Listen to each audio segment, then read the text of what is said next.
Hello viewers, welcome to Nagaland GK channel. In this session, we will update Ancient Indian History Important MCQs for Nagaland Competitive Preparation Exam 2024, exploring key periods, significant events, and influential figures. From the Indus Valley Civilization to the Vedic Age and the rise and fall of great empires like the Mauryas and Guptas, we'll cover essential topics that are crucial for your exam success. Join us as we unravel the complexities of ancient India, providing you with the knowledge and insights needed to excel in your competitive exams. And make sure that this video is Set-1. Let's get started. But before starting the video, I want to showcase an ebook titled Mastering Ancient Indian History MCQs, Top 300 Questions and Answers. It covers all the essential topics based on NCRT, making it an invaluable resource for your exam preparation. Don't miss out on this comprehensive guide. First question, what title did Rajavardhana adopt, indicating his devotion to Buddhism, as mentioned in Harsha's Madhuvana and Banskara inscriptions? A. Maharajadharaja. B. Chakravartin. C. Paramasaugata. D. Dharmapala. Correct answer is Paramasaugata. Rajavardhana adopted the title Paramasaugata, meaning supreme devotee of the Buddha, as recorded in Harsha's Madhuvana and Banskara inscriptions. This title reflects his deep commitment to Buddhism and highlights the religious orientation of the Pushyabhuti dynasty during his reign. Next question. Which Kushana king adopted the epithet Dharmathita? A. Kanishka.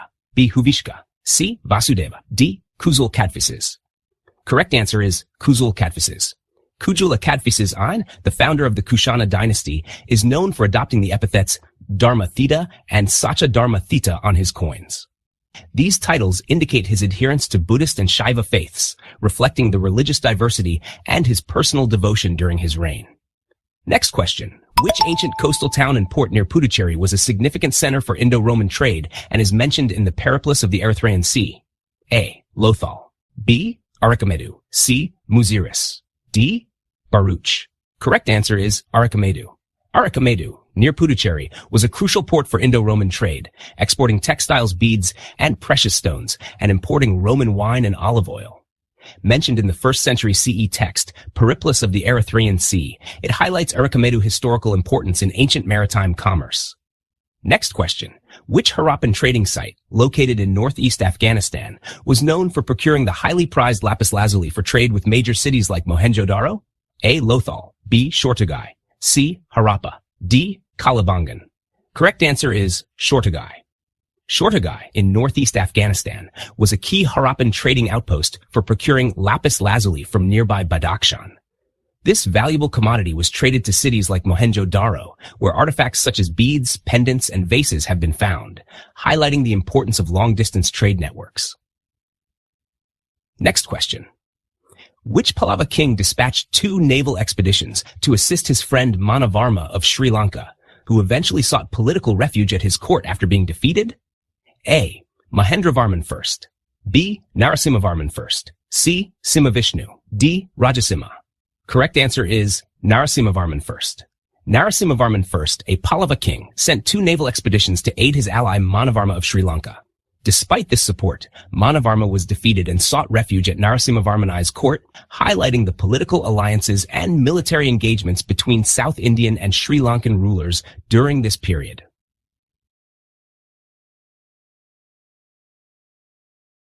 Next question. In the Vedic period, what was the term for a marriage based on mutual attraction without family consent, rituals, or witnesses?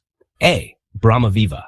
B. Gandharva Viva. C. Arsha Viva. D. Prajapatya Viva. Correct answer is Gandharva Viva. Gandharva Viva, or love marriage, during the Vedic period, involved a union based on mutual attraction between a man and a woman without the consent of their families, rituals, or witnesses, reflecting the personal choice and autonomy of the individuals involved. Next question. Who discovered the Great Stupa at Sanchi in 1818, which was later preserved by the Archaeological Survey of India? A. Alexander Cunningham. B. James Prinsep. C. General Taylor.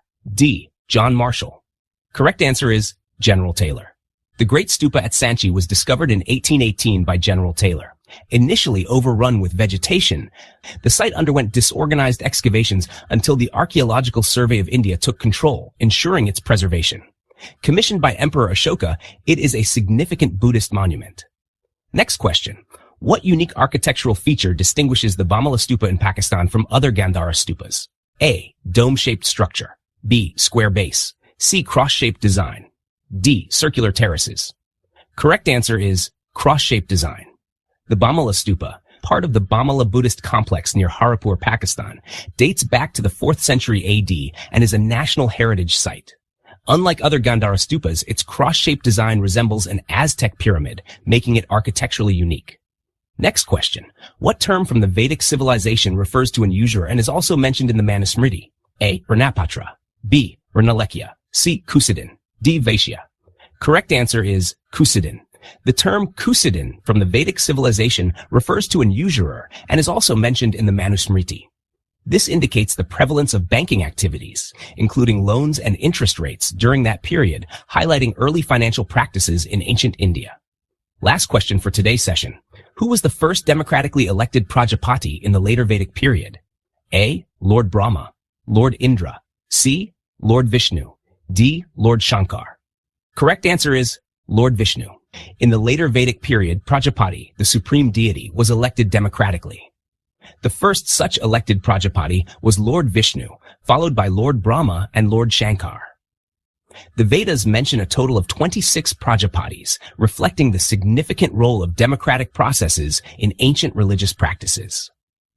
Thank you for watching the video. You can also download the PDF file of this session from Telegram channel, General Knowledge Insight. The link will be available in the description. See you in the next session.